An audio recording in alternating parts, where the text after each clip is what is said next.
Welcome to our October edition of Chestnut Chat. If you say anything, if you write something in the chat, if you put something in the Q&A, it is going to be recorded. We put all of our recordings up on the Chestnut Chat area of the American Chestnut Foundation's website, acf.org, and we'll put a link to that in the chat. Jules Smith, who is on the screen here, she's our communications director, and she did a Herculean effort to get last month's Chestnut Chat up on YouTube. So that's now available for those of you who missed it or want a review of wood properties of American chestnut. That's now fresh on the presses of YouTube, so you can go check that out. Thank you everybody for coming. We've got 115 people. That's great. Really happy to see you all. I'm going to turn this over to Jay Cude, who is now the president of the board of the American Chestnut Foundation. And I'm going to let him introduce Nathan, and then we'll take it away. Thanks, Jay. Well, thank you, Sarah. I'll be brief.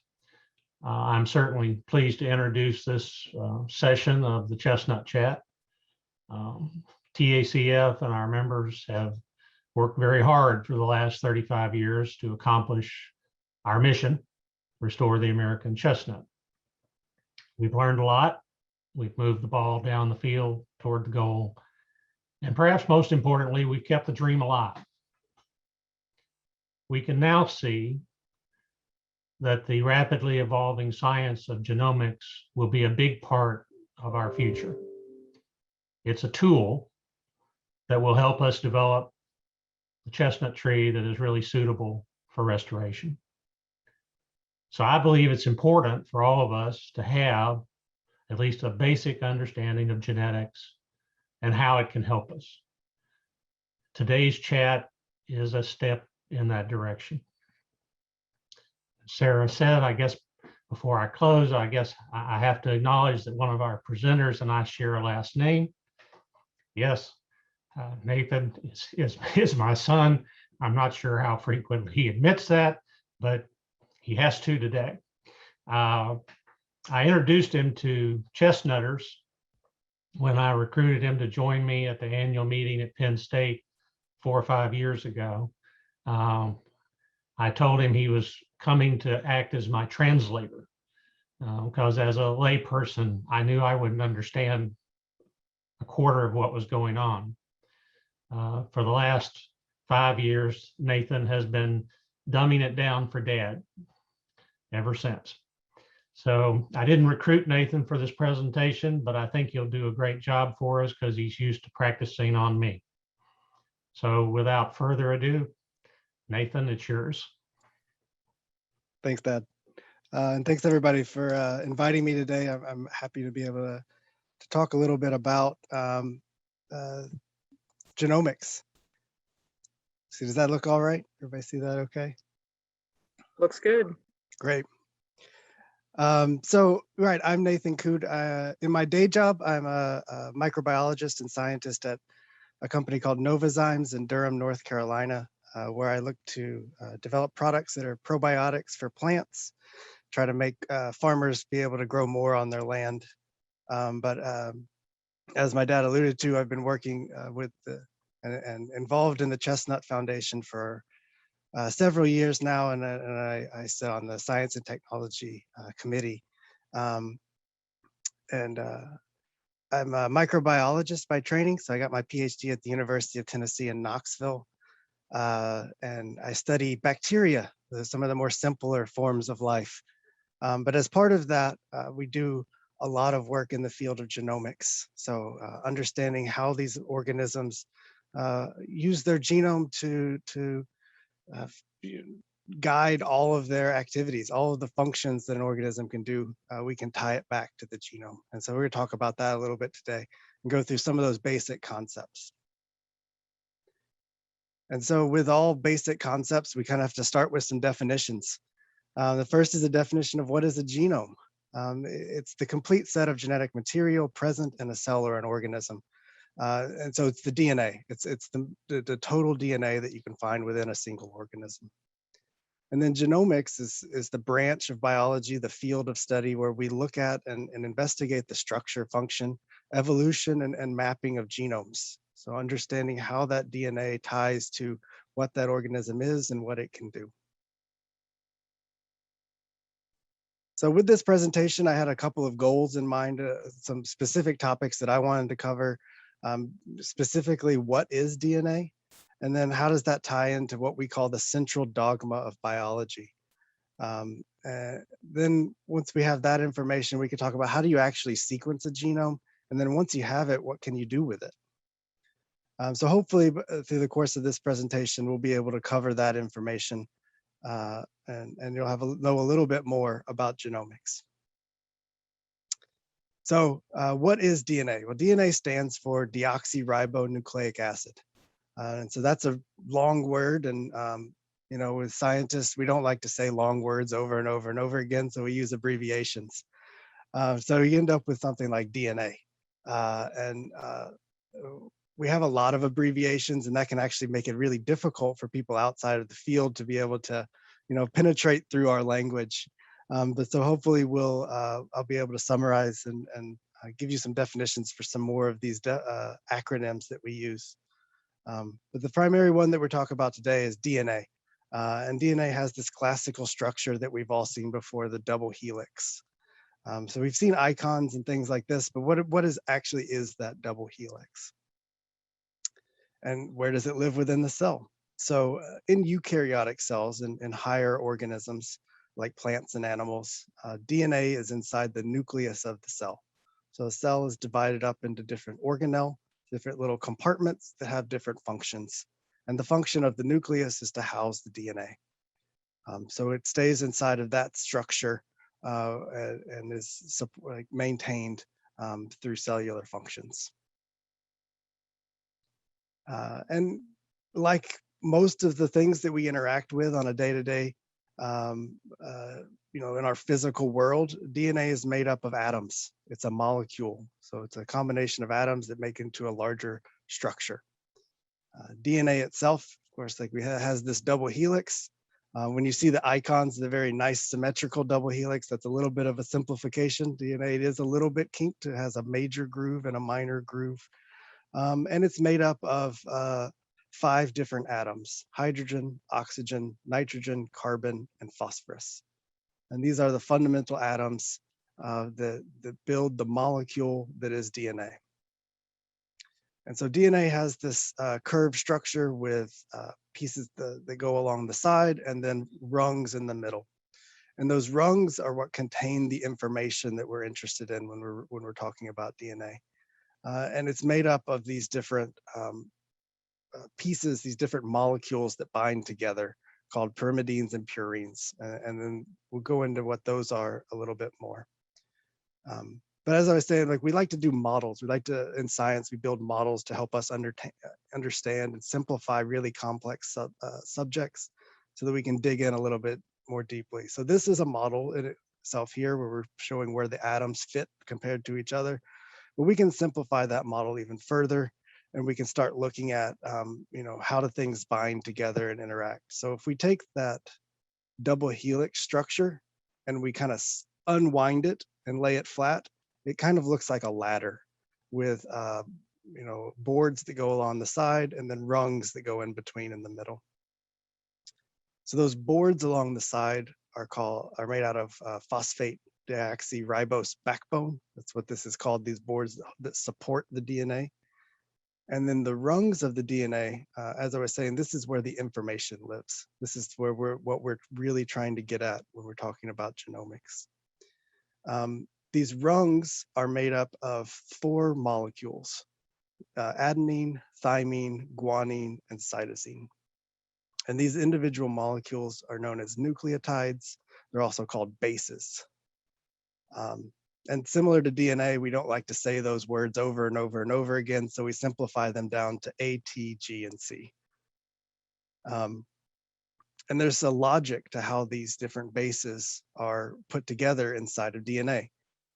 They bind together. So A's always bind with T's, and G's always bind with C's. And when you have 2 of these bases bound together, that's called a base pair.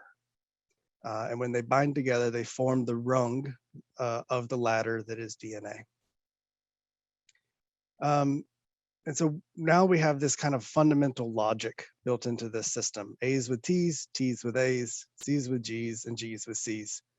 So if we know the sequence of one strand of the DNA, of, like, say on this figure here, if we know the strand on the left here starts with an A, goes A, C, T, G, then we automatically know the sequence on the other strand because they always bind with each other. So we can simplify this model even further. And instead of looking at the complete base pairs, we can look at just the individual bases that we have. And that would, one set of bases would contain all the information we need for all of them. And so if you go off onto the internet and you download a genome sequence, what you get is just a long list of A, T, C's, and G's.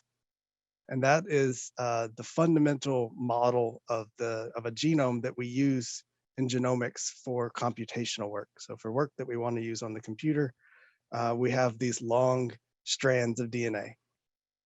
And we have to simplify this system this much because we're talking about a lot of letters, huge files. Like the human genome itself is 3.2 billion base pairs. So that means 6.4 billion bases total.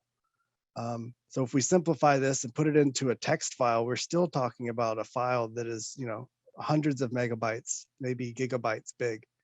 Not something you want to try to open in Microsoft Word. And to kind of put that into context, again, each individual cell of our DNA has about 6 feet of DNA as a molecule. So it's a giant macromolecule. And this is just a fun fact that I found as I was researching for this project. But because our bodies are made up of trillions of cells, if you put all of our DNA end to end, you would have 10 billion miles of DNA per person. And to put that into context, that's more than 60 trips to the sun and back. So we contain a lot of DNA. The American chestnut and the Chinese chestnut genomes are also very large. They're about 1/4 of the size of the human genome. All right, so now we kind of know a little bit more about DNA. Why is DNA so important? DNA is important because of a concept that's called the central dogma of biology. I'm going to simplify it a little bit here as we're talking about it, but this is a concept that was come up with in the 1960s by James Watson and Francis Crick. And it's about the transfer of information in a biological system. So how do we go from a plan to a function? And the way that this has been simplified is that DNA is our storage. This is where all the information is stored. mRNA, which is also messenger ribonucleic acid, is the instructions, and protein is the functional element that does the work in the cell. And so I've come up with a little bit of an allegory that we're going to try to explain the central dogma. And I called it, how do you build a skyscraper? Well, if you wanted to build a skyscraper, the first thing you have to have is a blueprint. You have to know exactly where every floor is going to be, every elevator shaft, every light switch and electrical plug. You have to have that all planned out on paper before you get started. And so this blueprint that describes the entire system, that is our DNA. And now if you're building a building, you have a person called a foreman. And their job is to interpret the blueprints, interpret the instruction, and to make instructions for what workers need to be present in order to carry out the instructions on the blueprint. And so a foreman might look at the blueprint, say, we're going to make this restaurant. And in order to make this restaurant, I need to recruit in a carpenter, a plumber, and an electrician. And so he'd send out those instructions, and then those workers would come and do the job. And so in that way, in biology, the foreman represents this complex idea of regulation. And regulation, we're not going to go into a lot here in this talk because it is a very complex system, but it's the way in which a cell interprets signals from outside of itself or from within itself to determine what functions need to be done in the cell in order to make the work and to keep the processes that are necessary working. The instructions that come from the DNA, that come from the blueprint through regulation, are in the form of mRNA. These are the things that we need. Go out and make these. And that mRNA then makes the proteins, which are the workers that are actually going to carry out the job that's needed. So that's a nice allegory, a symbol of how this works.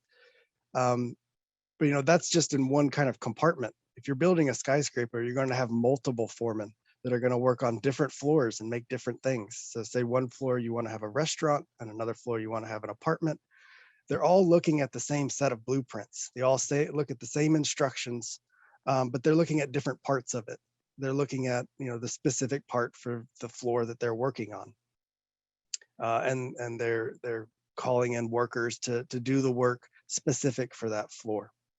So similarly, like in our bodies, every cell in our body contains the same copy of DNA, but different parts of that DNA are being utilized to carry out different functions. So the instructions that are being utilized in a skin cell are different than the instructions that are being utilized in a lung cell, but it's all contained in every cell. Every cell has a copy of the blueprint.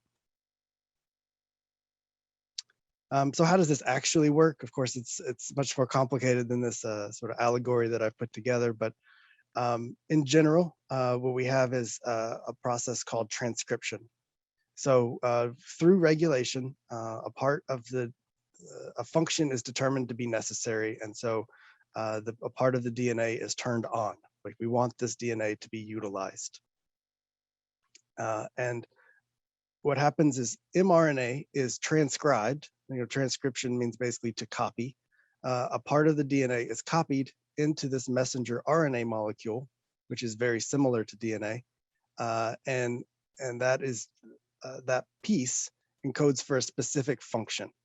And so a piece of DNA that encodes for a specific function is called a gene. So each gene is then produced into a mRNA molecule, and that mRNA transcript then leaves the nucleus of the cell and heads out into the cytoplasm. And so once an mRNA is out into the cytoplasm, it interacts with a molecule called a ribosome, and that ribosome does a function called translation. So translation is the conversion of DNA or RNA language into protein language. And the protein language is encoded in what are called amino acids. So the mRNA is read in 3 bases at a time. So each 3 bases encode for a single amino acid. And so as it reads through the individual codons, which are these 3 base pair elements, a single amino acid is added to a growing chain of amino acids that will become our protein. And so as it reads through the whole mRNA, a protein is formed on the other end. And then that protein is going to carry out a task to do some work that is necessary within the cell. So just a little bit more information about proteins. There are about 20 different amino acids that are encoded by mRNA and DNA. And by combining these 20 amino acids into different orders, you can make incredibly complex molecules. So this picture here on the right is actually a relatively simple protein. But you can see that it has this really complex structure where it's folded in on itself, and it can and in that way it can carry out its function because of its complex structure. So one of these primary functions of a protein is to catalyze chemical reactions. And a protein that specifically catalyzes chemical reactions is known as an enzyme.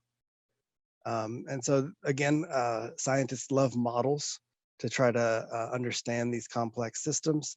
One model is this one here on the bottom left, where we're talking about if you simplify this complex structure of a protein on the right into a shape, that shape has what's known as a pocket, and that pocket fits perfectly for a molecule. Its target molecule, its substrate, would fit perfectly into that pocket. And once it sits down into that pocket, the enzyme will change shape and it'll perform a chemical reaction on that molecule. In this example, a big molecule comes in, binds to the enzyme changes shape and breaks that molecule into two pieces. But enzymes can carry out all kinds of different functions. They can take two pieces and put them together. They can take a big structure and add extra pieces to it. Enzymes are carrying out all the different reactions that are necessary to keep a cell alive and functional.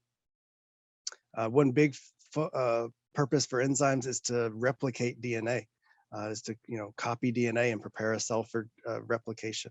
And that's something that we'll touch on a little bit later as we talk about how do we sequence genomes.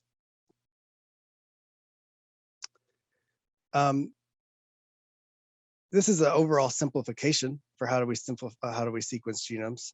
So, but if we know that functional proteins and all of that can all be traced back to the DNA sequence, then the genome sequence is basically going to tell us all of the possible functions that a cell can do. And so that's why it's important that we know what that genome sequence is. So then how do we practically get that information? How do we capture what is encoded in the DNA? The first step in that process is to actually collect DNA. It used to be that was a difficult, chemical extraction with lots of steps. These days, I can just go buy a kit off the shelf and follow the recipe. And I can take any biological sample I want and drop it into this kit, follow the instructions, and get a very nice clean DNA out the other side. When you do that, you have this big glob of DNA that has all these really long pieces because the genome is really long and has lots of structure to it. And so in order to be able to sequence that DNA, the first thing we have to do is break it into smaller pieces because we're going to sequence smaller pieces than the full length. How big those pieces we break it down to depends on the way that we're going to sequence it. We'll talk about that in a little bit.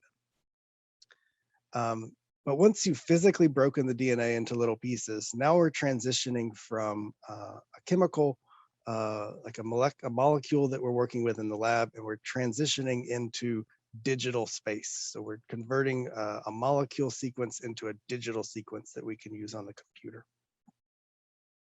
And so each of those little tiny pieces are sequenced by a sequencing machine. And then all of those digital sequences are put together and pieced together. They look for overlapping regions and put together kind of like a puzzle through a computer program.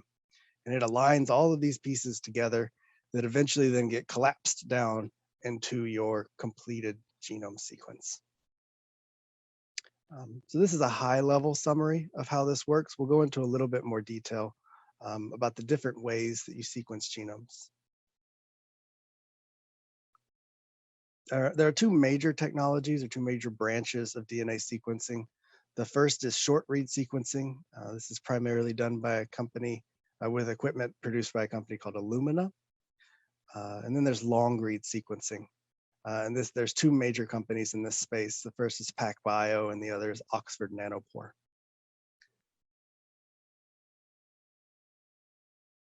So I don't want to get into the full details of how these sequencing machines work.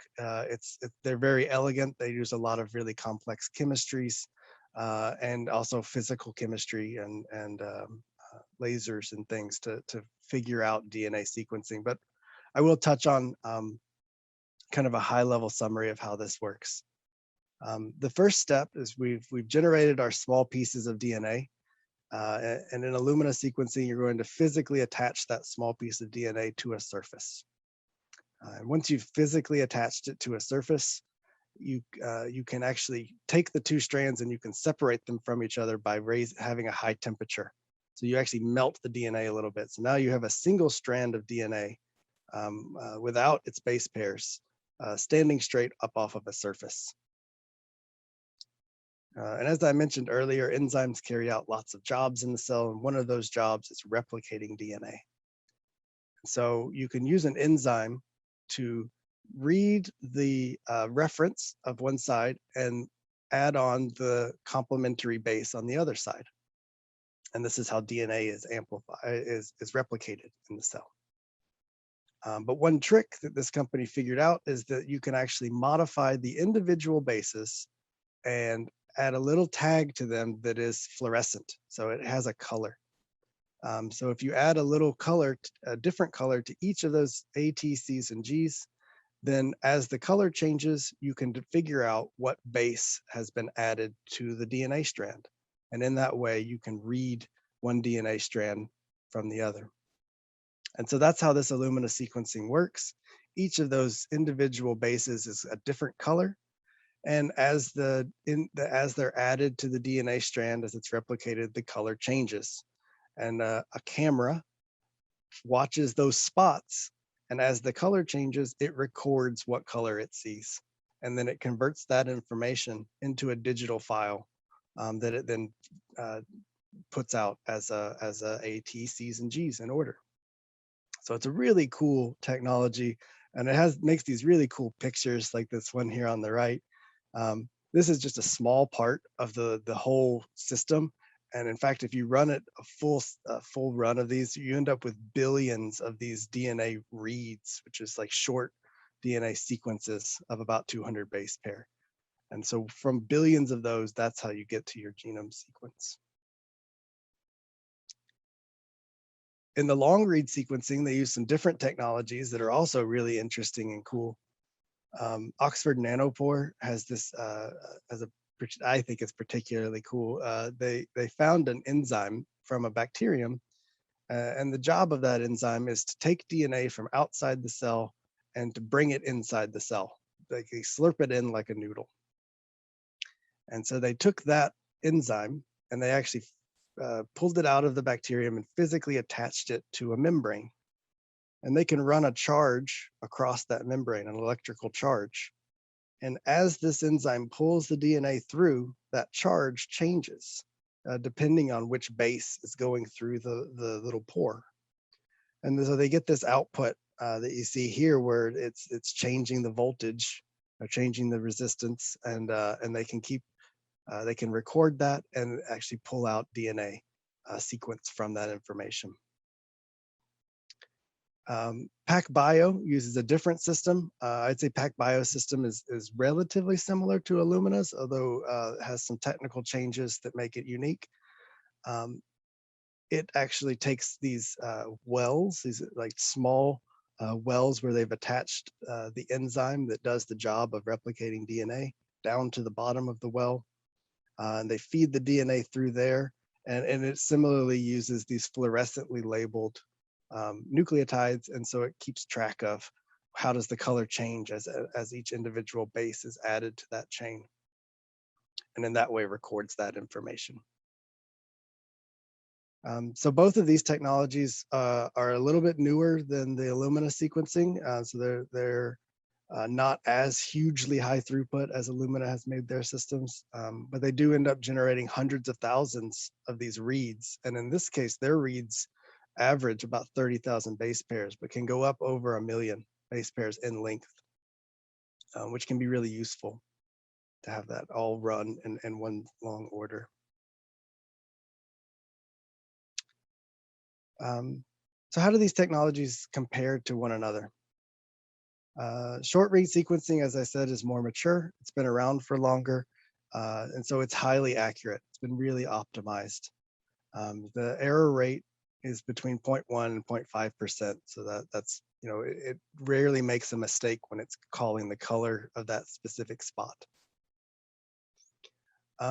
It does make those shorter reads. It's limited by how long of a piece of DNA it can make. And so when you make shorter reads, you have to run more of those reactions in order to get the full sequence, to get enough sequence to put it all together. And that actually is much more computationally difficult. It's a lot harder to put together a puzzle that has 1,000 pieces versus a puzzle that has 12 pieces. And there's another complication with these short read sequencers in that they have trouble sequencing regions that have the same base for a really long time. So if you're looking at a spot, waiting for it to change colors and it just stays green the whole time, it's hard to know how many bases were actually added as it was staying green. And then even if it was able to do it, now you have a read that is 200 A's long. It's really hard to figure out where to put that in the genome because that may overlap with a lot of different places that also have long A reads. One benefit though of this technology is that it is very mature and it's considerably less expensive than other technologies. Long read sequencing is newer, and because of that, it's less accurate. It has improved considerably in the most recent versions, but in some cases it can have an error rate of up to 15%. And that can be compensated for by sequencing more, sequencing the same region multiple times, but that does mean that the costs inevitably are higher. But it has these great benefits where it can sequence these highly repetitive regions, and then those genomes are really easy to put together. Again, you got 12 puzzle pieces is a lot easier to put together than 1,000. So, but in a lot of cases, if we really want to get a very good genome, we'll actually do both of these sequencing technologies. We'll run the same DNA sample through both systems. And then now you have a combination of different sequences of different lengths, and you can put that all together and get a really good complete genome.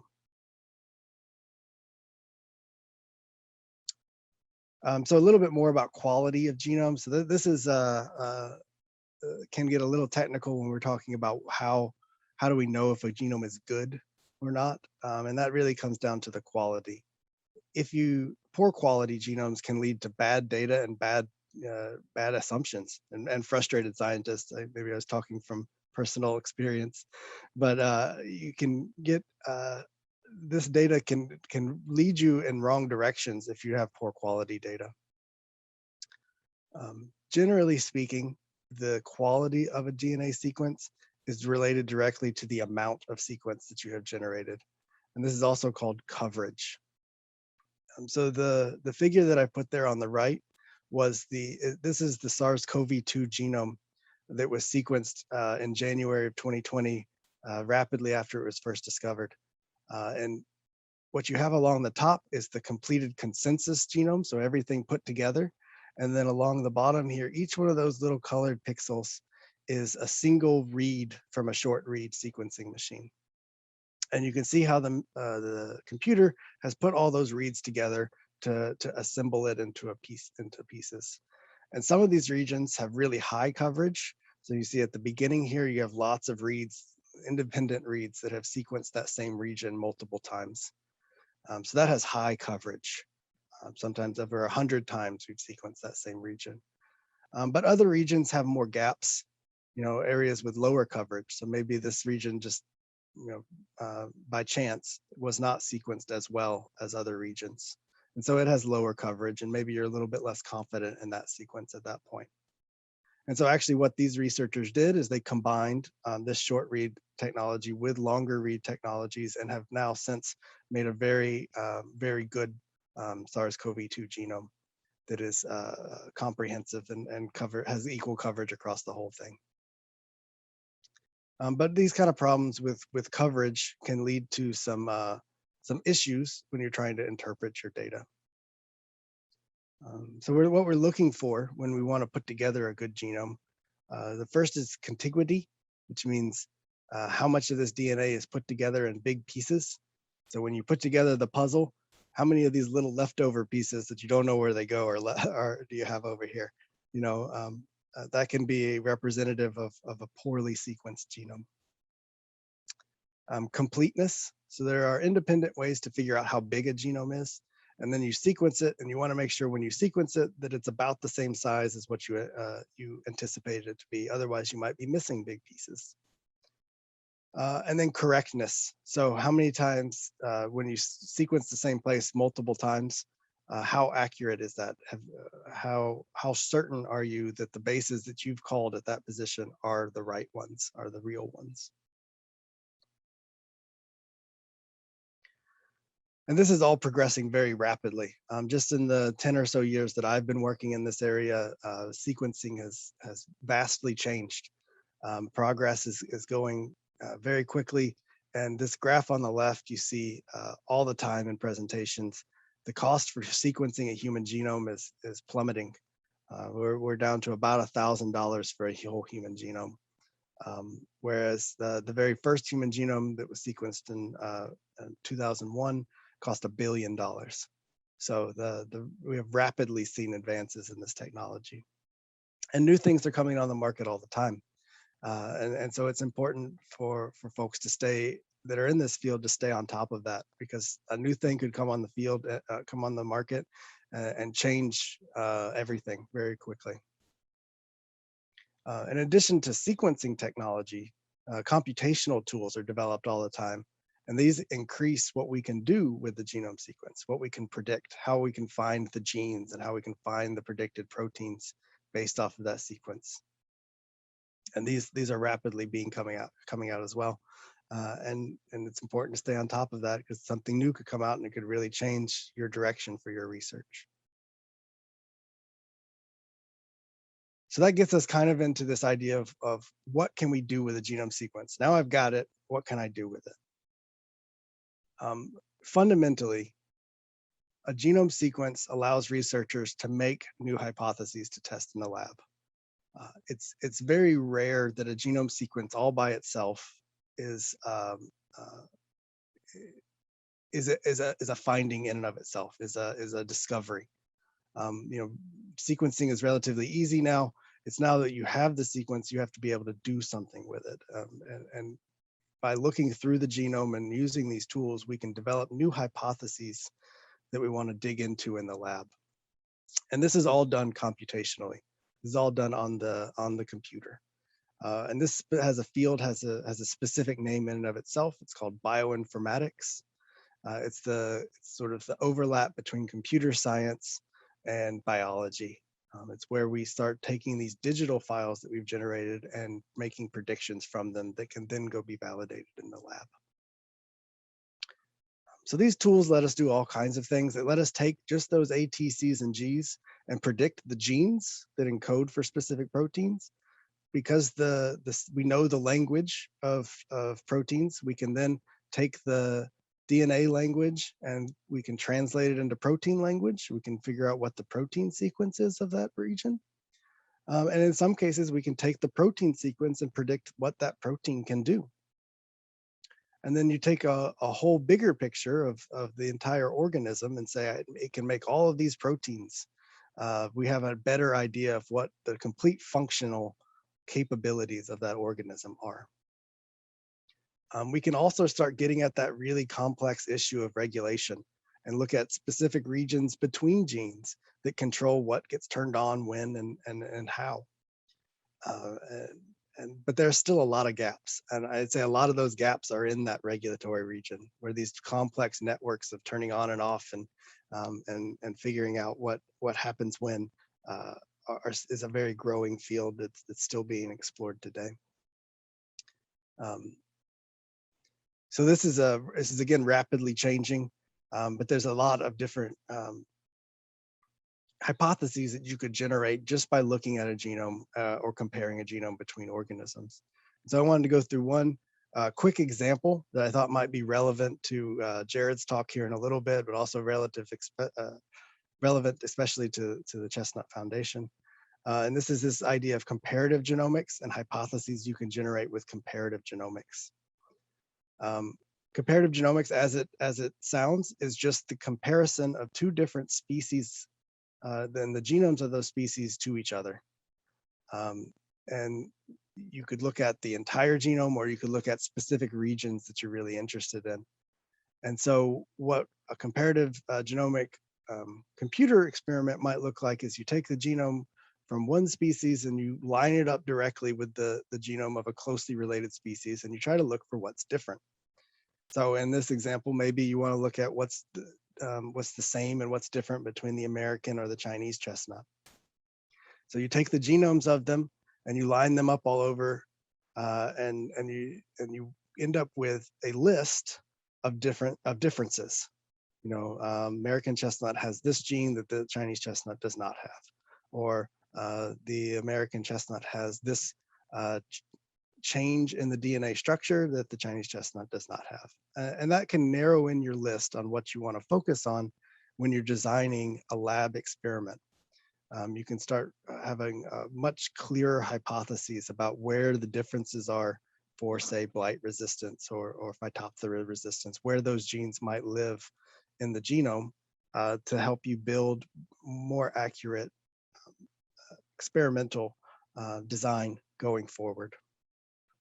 And so this picture here on the right just shows, if you look at species that are similar to each other, you might find regions where a piece of DNA is inserted or a piece of DNA is reversed or duplicated or moved around. And this all can convey information that would be useful in your future experiment. So I think we covered a lot of ground today. I hope you all got something out of that. I actually really enjoyed putting this all together for you. And I just wanted to review quickly what we talked about. What is DNA? DNA is a large molecule that encodes the blueprint of living organisms. And what is the central dogma of biology? It's the sequential transfer of biological information from DNA to mRNA to protein, from blueprint to instruction to function. How do we sequence a genome? Well, there's multiple technologies that read the individual bases of DNA and then assemble it into a digital file that has lots of contiguous DNA regions or genomes. And then what can we do with the genome? Well, fundamentally, we can identify proteins, we can predict functions, make connections between species, and then generate hypotheses that we can then go out into the field or out into the lab and test. And we have to validate those hypotheses in the lab, but we have better and stronger ones because we have the genome sequence. And so that's all I have today. Thank you all for listening, and thanks for having me. Great job. And lots of kudos over here about how excellent this was and a good job. So thank you for providing us for that foundation. I got a couple questions for you here from the group, and then we'll hand it over to Jared. What caused the, Henry McNabb asks, what caused the cost of sequencing to drop so rapidly in 2007? I'm not sure I know the exact, my guess is that Illumina technology came on board around that time. Previously, before that, there was a similar technology that was that read things similarly, but didn't use the exact same sequencing methods. I think Illumina is probably what changed everything there. Okay. And then Rod and Maggie Walker ask, can a specific part of DNA be copied out to produce many different proteins, or is each part of the DNA specific to one and only protein? Yeah. All that I presented was a generalization and a simplification.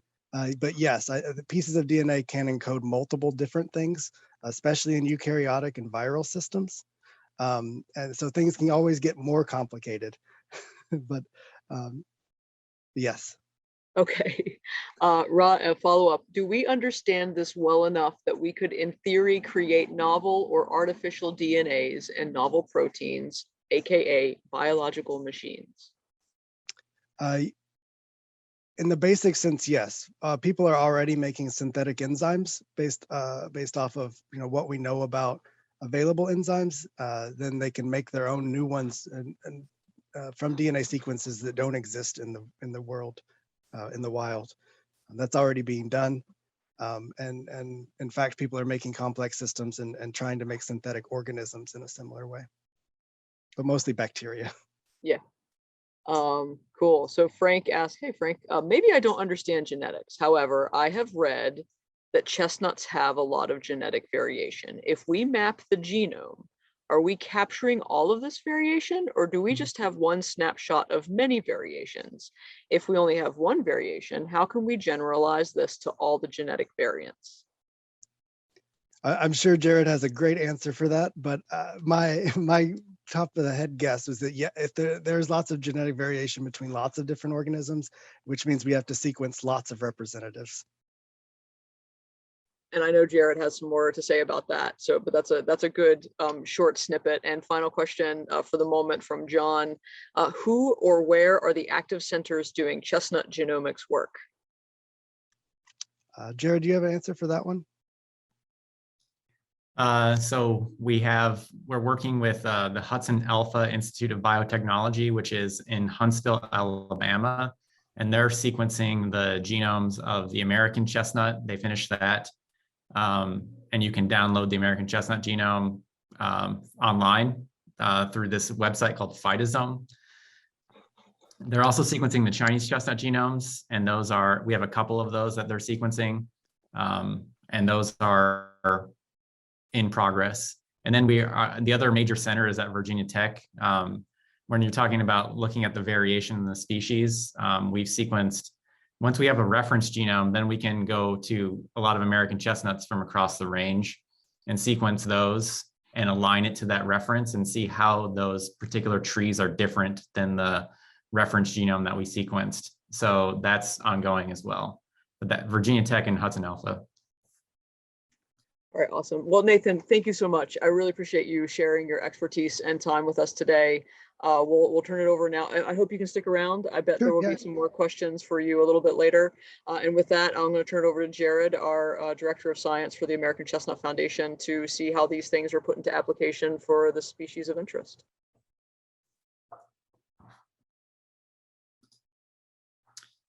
Hello, everyone. So it was really good to hear Nathan's talk, and basically that kind of sets the stage for what I'm going to talk about today.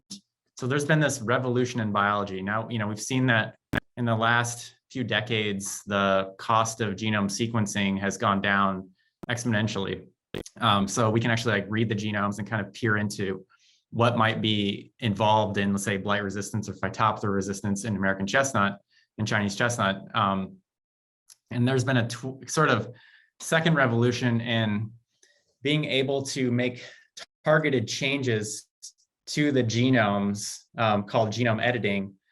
So we could make, particular changes that we want in the American chestnut genome potentially to make it resistant to diseases. So that's those targeted changes have been accomplished through this technology called CRISPR, which I'll get into. But the motivation for this talk is that a lot of people, when I give a lot of public talks, and at the end of the talk, usually somebody will ask me, well, have you considered genome editing to enhance the disease resistance in American chestnut? And I have like 5 minutes or less to be able to answer that question. And it's a complex question that requires a complex answer. So I usually say, we really don't know what to change at this point. And so while we can read and while we can make the changes, we don't necessarily understand. So if we're, it's like reading a foreign language. We might be able to make edits in a word processor, but we don't necessarily know the structure of the language. And that's like the kind of the missing piece. But I wanted to use today's talk to talk about conceptually, if we did know what to change, how could we make those changes? So the motivation is basically, we have this American chestnut. It is a dominant canopy tree. It's adapted to the forests in North America.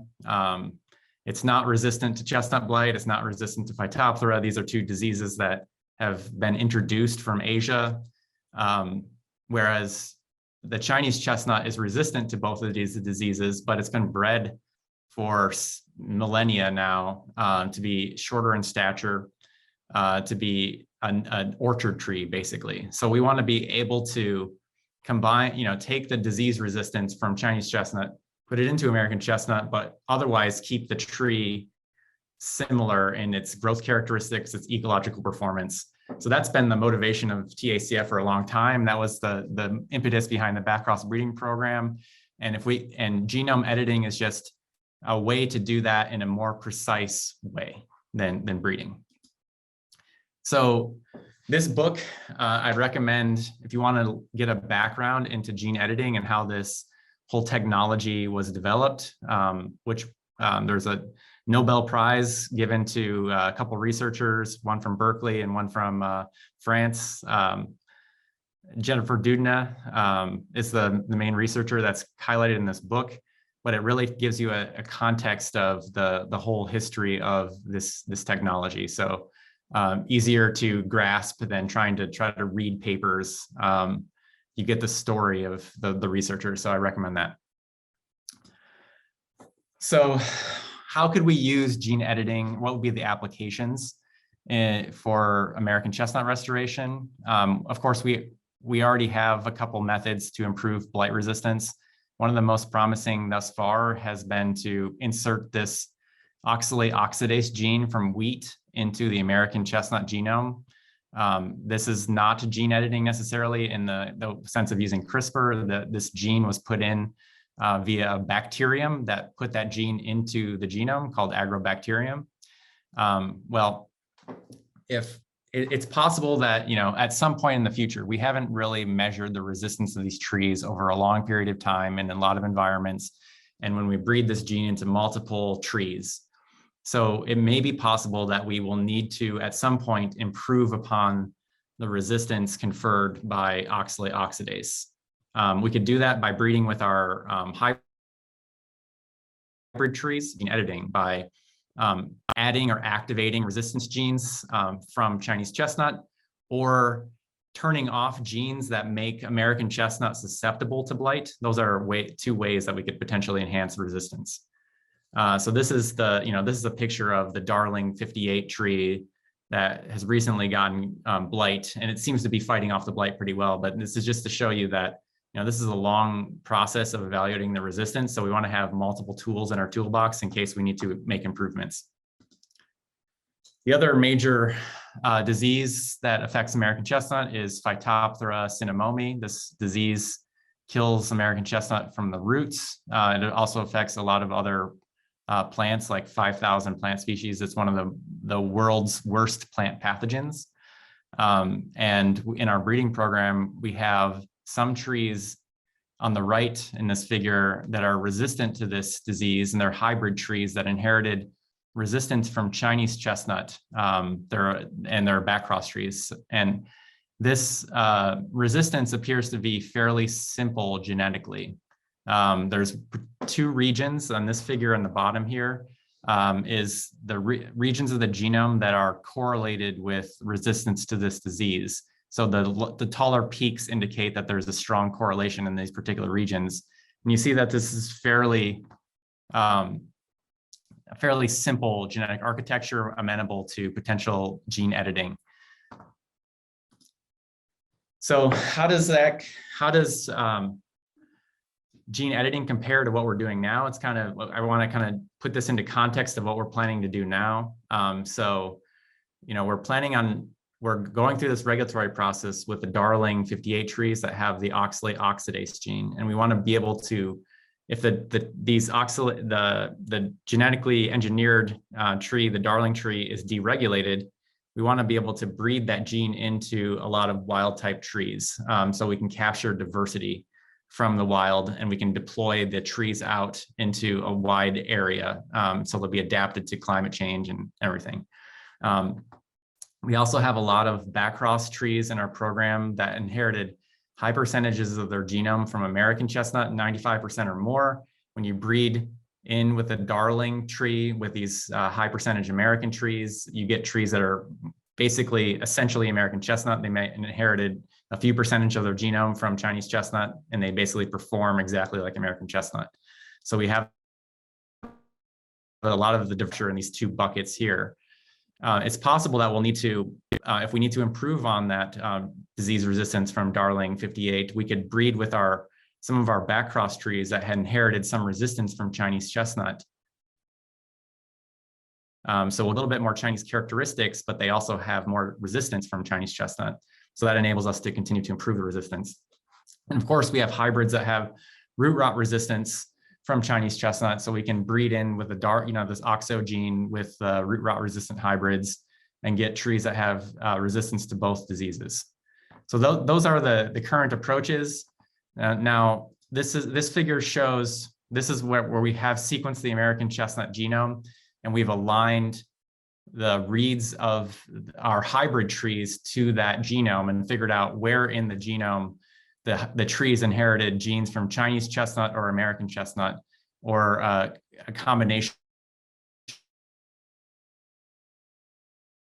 from different. So in this, what you can see, basically the bottom line is there's the light blue regions are regions where the trees inherited genome parts from one from American parent and then one from Chinese parent. So there's a lot of basically when you do this breeding, you drag along a lot of genes from Chinese chestnut into the program. All of these, like on the y-axis here, are all different trees. So you can see they inherited different parts of their genome from American and Chinese chestnut. So the breeding process can be kind of messy.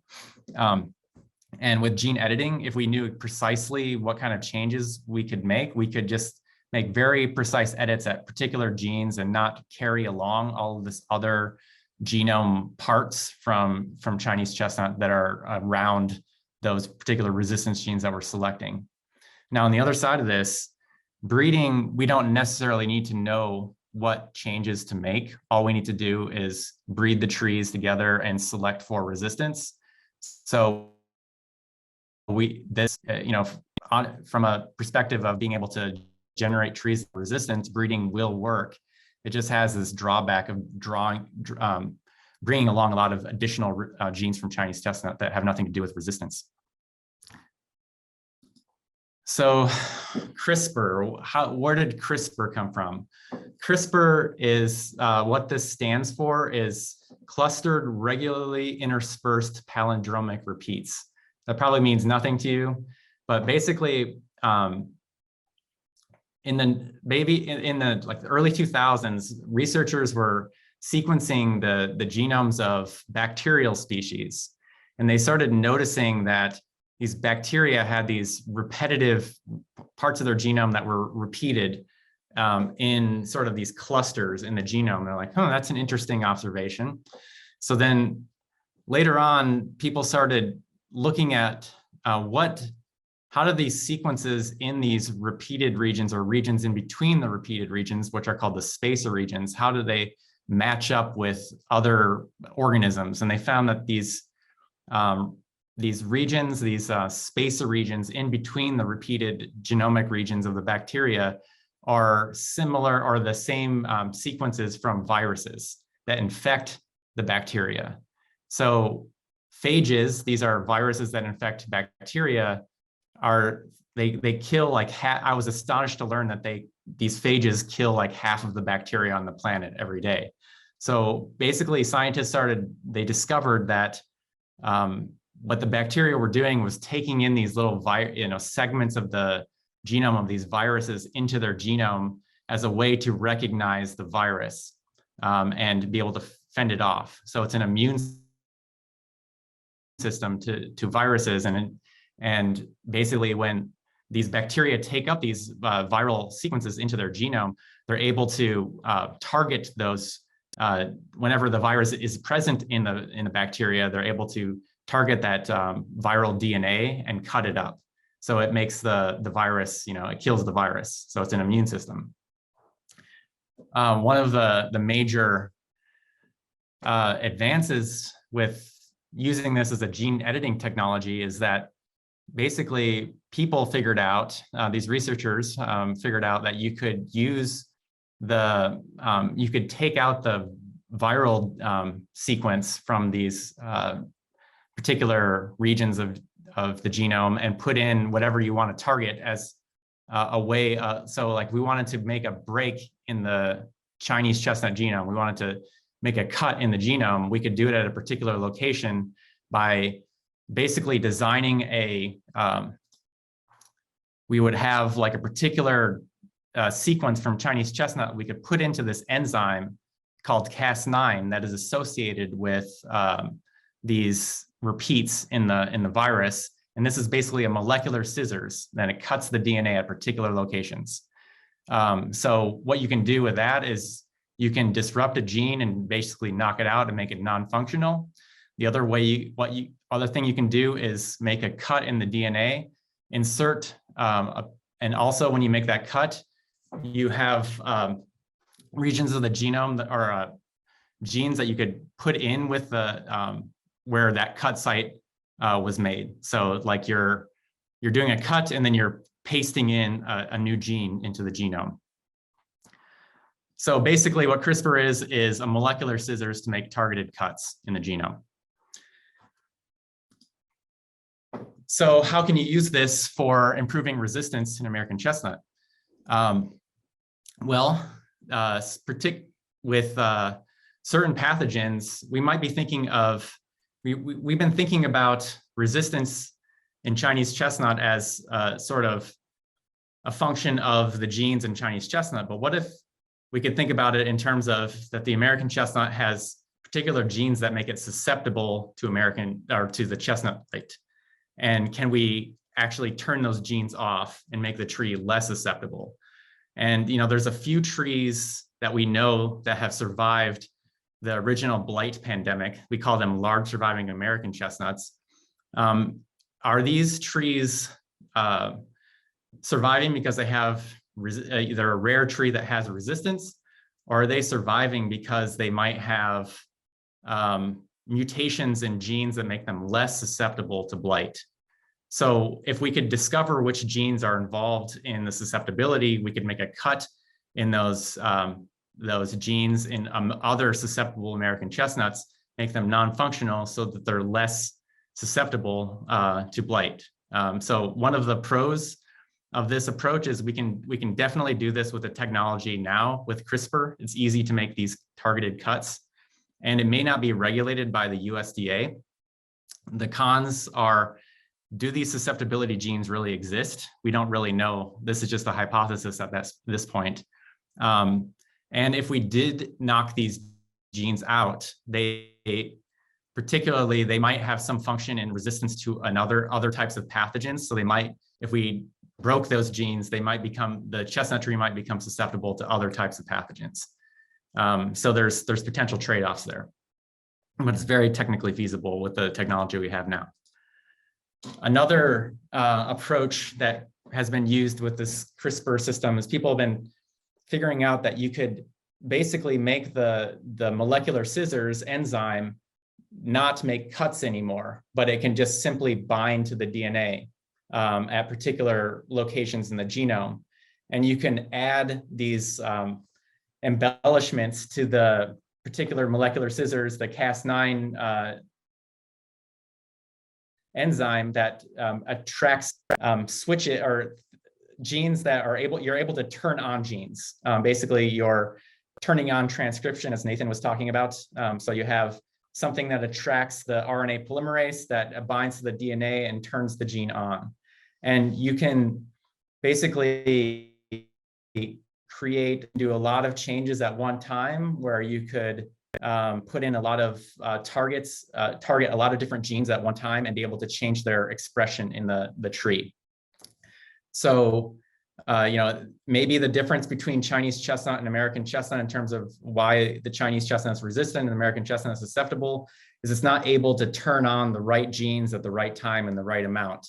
And what this particular method would do is we could increase the expression of genes involved in resistance in American chestnut that are already present there, but they're just not turned on in the high enough amounts. So this, there's obviously some pros to this. You can change a lot.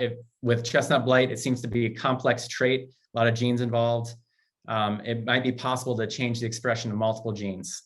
So with one change to the genome, one edit to the genome. But the cons is you're inserting these, foreign DNA, these bacterial genes that bind to the genome of American chestnut and change the expression. So these are going to be regulated as transgenic plants. So we'd have to go through a whole regulatory review process like we're doing for the oxalate oxidase gene in American chestnut. There's another technique. This is not gene editing per se, but there's basically, there's another way that you can target genes from the pathogen, like the chestnut blight pathogen, and turn them off. So if there's genes involved in pathogenicity, like genes involved in making oxalic acid in the darling trees, you could actually target those genes with this method called host-induced gene silencing. And the idea, this is even before CRISPR was discovered. This is another immune system from plants against viruses, basically. And basically what happens is, viruses tend to be these double-stranded molecules that plants can recognize as these when they see double-stranded RNA. There's this method called RNA interference, where when that particular viral sequence is recognized by the plant as a double-stranded RNA, there's these components in the cell that basically like little Pac-Man components that cut up viral RNA, so that's like an immune response of the plant to viruses. But this depends on making these double-stranded RNA molecules, and you can actually put in like a gene from Cryphonectria, the chestnut blight fungus, put it in the genome of the American chestnut as a double-stranded RNA molecule, or you could be basically repeated in an inverted repeat. So then when the gene is transcribed, it turns into a double-stranded RNA, and that is exported out of the cell, and it goes into the fungal genome, and the fungal genome sees its own pathogenicity factors and cuts it up. So this is a way that you could basically turn off the genes that are involved in pathogenicity. And so this is potentially a way that you could target a few genes that are really important for pathogenicity in the Cryphonectria fungus and turn them off. So that would simplify breeding a lot, because if we could make one change to the genome, just like we're doing with the oxalate oxidase, it would be easy to breed that into a lot of different trees. The cons is this may not be effective if the chestnut blight rapidly kills cells. So that would shut down the expression of this gene right away. And this would be regulated as a transgenic plant. So again, we'd have to go through a really long regulatory process with this. Another way to potentially increase resistance is insert multiple resistance gene mutation in the genome. This would be, so if we wanted to add genes from Chinese chestnut next to the oxalate oxidase gene, we could then breed those genes in to a wild type population of American chestnut trees, and they'd all be inherited as a set. So this would simplify the breeding. We could potentially contribute or add to the resistance of oxalate oxidase. This may not be regulated by the USDA because these particular genes could get into the American chestnut through traditional breeding techniques. So we could still do this. This is what we're trying to do with breeding anyways, but it would simplify it because we could put the genes in together and they'd be inherited in one set. And we can also do this with the current technology where we used for the oxalate oxidase gene insertion called agrobacterium media insertion. We can do this also with CRISPR, where you make a cut in the genome at a particular location. You put in template DNA from Chinese chestnut. You hope that the tree will, insert that gene into where that cut was made. The cons is that this particular way of inserting genes has a very low efficiency, like maybe 0.1% of the trees that you try to make these changes, the change actually occurs. So you have to do very heavy screening, and it's not very efficient.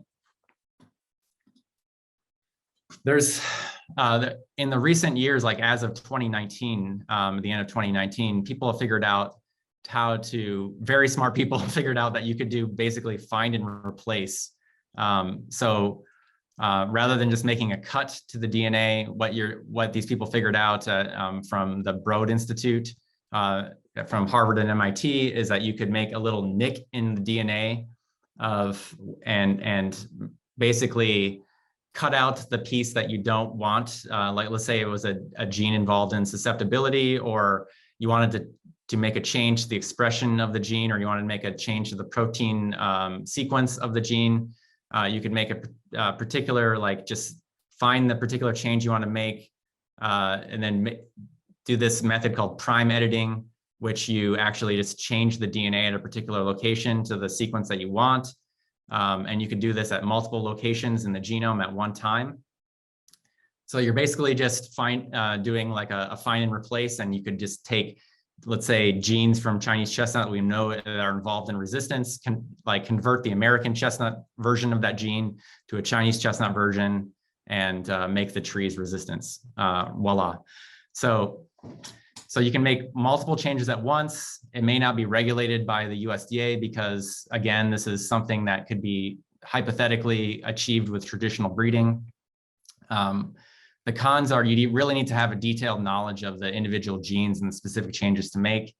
And then once you make those changes, if you make them in one tree and they're all over the genome and you try to breed it into a diverse population, you're still going to have to be screening very large populations of trees to get the individual trees that inherited all of those changes at one time. So we still end up with having to screen large populations, which is a bottleneck in our breeding program. So what are the bottlenecks? How do we actually make these things happen? First of all, we need to know the genes. We don't know what the genes are and the changes that we need to make. And particularly with blight resistance, it looks like blight resistance is a complex trait controlled by genes on basically all 12 of chestnut's chromosomes. In this particular diagram, I'm showing regions that are correlated with resistance, which are like these spiked regions. You can see all over the genome, these are regions that are correlated with blight resistance. And each of these regions, if you were to zoom in and look at the genome, you would find tens to hundreds of genes in these particular regions. So we don't know individual genes that are involved or what changes to make. We just have these large regions that we see that are statistically associated with the resistance. And so getting at what the individual genes are is a real challenge. So how are we doing that? To getting at going from genomes to candidate genes? As Nathan was mentioning, we're sequencing the American and the Chinese genome. This is necessary, but not sufficient to understand what's involved in blight resistance, for example, because there's 40 million years of evolution between Chinese chestnut and American chestnut. A lot of changes have happened during that time, and a lot of them have nothing to do with blight resistance or Phytophthora resistance. So in our hybrid populations, we have trees that inherited different chunks of the genome from Chinese and American chestnut, and we can scan these genomes and see scan the hybrid genomes and see which regions, if you inherit from Chinese chestnut, does it make you resistant or not? And what regions are correlated with resistance, basically. So that's what this figure, what I was showing in the previous slide is like looking at these regions that are correlated with resistance. So we're going from a giant haystack, and we're kind of figuring out where in that, that world map or that haystack where to look. But we don't know precisely which genes, once we found particular regions, there still might be hundreds of thousands of genes involved or in those regions. So the third step is inoculating trees with, Chinese and American chestnut with chestnut blight or Phytophthora Cinnamomi, and seeing which genes are expressed in the stems in response to that infection. So that gets us down to, if there's a gene, for example, that's very highly expressed in Chinese chestnut, but not highly expressed in American chestnut, and also in these particular regions of the genome that are correlated with resistance, that might be an indicator that we have a candidate for resistance. But each of these techniques has their weaknesses, because this third technique with comparing the gene expression, you could have a lot of changes involved between Chinese chestnut and American chestnut in response to the pathogen, and they may have nothing to do with resistance. It just might be a change in response to the unrelated to resistance altogether. And there's like many differences that occur. So it's not really getting us again. So another technique we're using is where we're comparing the genomes of the Chinese chestnut and American chestnut in the populations of these trees in China and America. And we're looking for signatures of selection. So regions that appear to be, they always occur in Chinese chestnut, and they rarely chestnut, or there's a lot of variability in American chestnut, but they're always the same in Chinese chestnut. That'd be a sign that these genes are being selected in the Chinese chestnut population, but they're not being selected in the American chestnut population. You would that, in the evolutionary time, that blight resistance has been selected for in Asia over a long period of time. So those particular genes should be retained in the Chinese chestnut genome.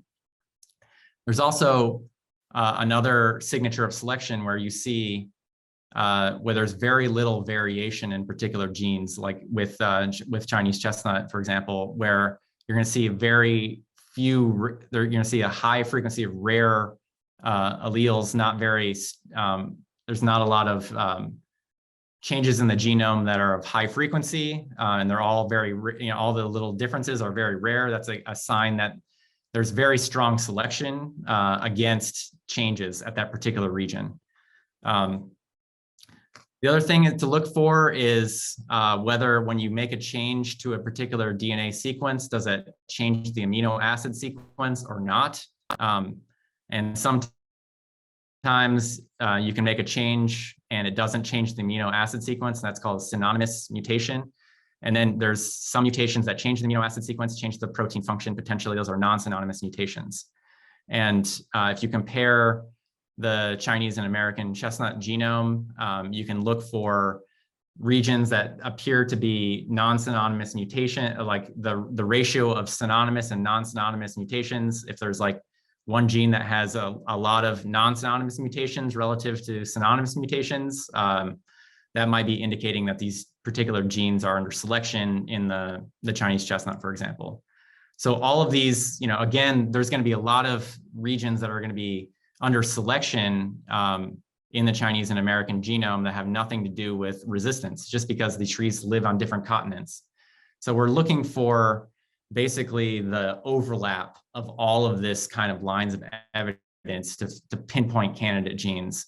So you can see that it's the ability to discover the genes is the most challenging step. Reading the DNA is not as hard, doing the changes, but knowing what to change is the hardest part.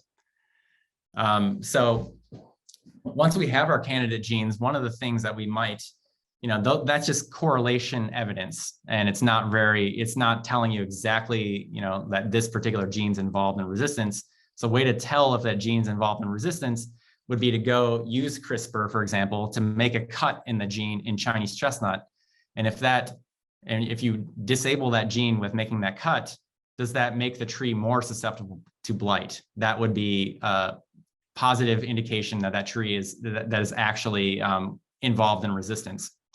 The same thing, you could make that change in American chestnut, change that gene from an American chestnut version to a Chinese chestnut version, and see if that change makes the tree more resistant.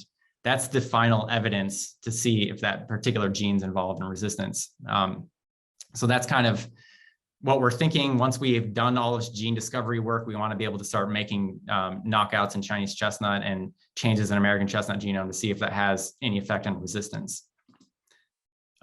So to be able to make these changes, you need to be able to grow these trees in petri dishes as embryos and grow them up into trees. And this is a long process. This is actually the bottleneck for many years for developing the darling trees. And this is a slide from Scott Merkel, who's done this work for many years and pioneered this method of cloning trees from embryos. And basically, you'd have to take these immature burrs, grow the embryos in this petri dishes with lots of hormones, capture these things turn into embryos, and then he's able to put it through a number of steps to turn these embryos into plants. So you can make the changes to the embryos, but then you have to regenerate the plants, and that takes 2 to 3 years to do. And so every time we make a change, we have to wait like 3 years to just get the plants, and then we have to grow them in the field and inoculate them with blight and see if that change made any difference. So you can see that this is every change we make is going to take us a decade to figure out if there was an effect. So can we get around this bottleneck? And one of the ways is that people have been working on lately is can you induce a plant in the field to form a new meristem, and you could basically cut off cut off the end of the leaf or whatever, and express particular genes in that cut stem that form the tree to make a new bud and a new leaf, and you could actually cut that off and be able to clone the tree this way with inducing a new meristem. And this is, you could actually put in CRISPR constructs and make changes to the genome on the plant and then cut it off and clone it, make it form roots, and then be able to get around the tissue culture by actually making the changes on the plant. There's a few more bottlenecks. Measuring blight resistance is actually non-trivial. We've been in the last few years been trying to figure out like what are the things that we can tell that make for long-term resistance that are indicative of long-term resistance or susceptibility. Obviously, if the main stem survives with blight, if there's things like exposed wood, sporulation of the fungus, sunken cankers, all of those are indicators of susceptibility. But that takes, that takes like 2 years at least after you inoculate the trees to assess that. So we've been working on developing a technique where we can inoculate the cut tips with chestnut blight, and we can actually grow in a seedling in the greenhouse in 1 year and get a reading on its resistance and be able to tell early on rather than waiting a long time in the field. So what it comes down to is it's a complicated, when people ask, what about CRISPR? There's a lot involved in this whole thing. And this is definitely not in my comfort zone of like understanding everything that's involved, but I can tell you that one of the things that we need to address first before we get to gene editing is we need to address some of these bottlenecks like resistance gene discovery, confirmation, the tissue culture, measuring blight resistance, and then really everything that every kind of techniques that we consider, we need to be considering how will they be regulated in the future, because that can also be a very long-term process of going through the regulatory process. So while there's a lot of all these techniques on the left, knockouts of susceptibility genes, changes in genes expression, host-induced gene silencing, all of that, I think until we address the bottlenecks, we can't get to that place. So that's where we're at right now, is addressing those bottlenecks. So with that, I'll take some questions. Thanks, Jared. I think we only have time for a couple, and I think Kendra and I were able to type most of them, although Mike just gave me a new one. Let's see. Doug McLean asks, what evidence do we have that LSA trees actually survived the blight or survived a blight infection? And are there still wild type Chinese trees in Asia? If so, do they differ from commercial cultivars? Okay, so the LSA thing, the question was, well, the evidence that we have is that they are, we've sequenced the genomes of these trees and we've confirmed that they're American, and they are obviously surviving and they have blight. So those are good pieces of evidence. And then the other piece of evidence is like when we've crossed those trees with some of our hybrids, their kids also have enhanced resistance. So it looks to be a genetic thing. It's passed on. So it's not just the tree got lucky or it has a hypovirulence or something. These trees have some kind of genetic resistance or lack of susceptibility. Secondly, Chinese chestnut. There's Chinese chestnut, yes, in China that are growing in the wild, and some of those trees have been sequenced, and I actually have aligned some of those trees' genomes to the American chestnut genome. So we're comparing the wild Melissima Chinese chestnuts to the wild Americans and seeing what's different in the genomes. Thanks, Jared. Let's see. Mike Alcott asks, any interest in searching for genes that are related to tall growth habit and inserting them into Chinese? Is that going to be easier? Maybe a tall growth genome is simpler. I think that's very difficult. The growth habits, growth tends to be highly complex genetically, many genes involved. So I don't think we're going to find, a single gene to make a difference, a large difference in growth in Chinese chestnut. So I don't think that would work. Maybe Nathan has, I mean, do you have any experience with growth characteristics and their complexity or simplicity in ag crops? Well, I would think that the work that we've been doing in that area has been primarily in I think microorganisms and bacteria, and that's where some not with growth, but with editing and digging into complex traits like that. So the field itself, I think, is just at the point where we're figuring out some of those complex traits in microorganisms, and once you have some idea of how those interactions work, then you might jump into some of these more difficult systems like plants. So we're probably a decade or more from that is my expectation. It is accelerating. Yeah, sure. John asks, thinking of the SETI and similar crowd-based distributed efforts, do you think that there are opportunities for similar contributions from individuals? Analysis with personal computers, something done with small greenhouses? So what is the SETI? Nathan, do you know what a SETI is? Is that the search for extraterrestrial, where they're using cloud-based systems or distributing analysis across multiple different computers? Sounds like it. I know that there's a company called Foldit, and they do protein analysis by spreading that computational power across lots of different people's personal computers.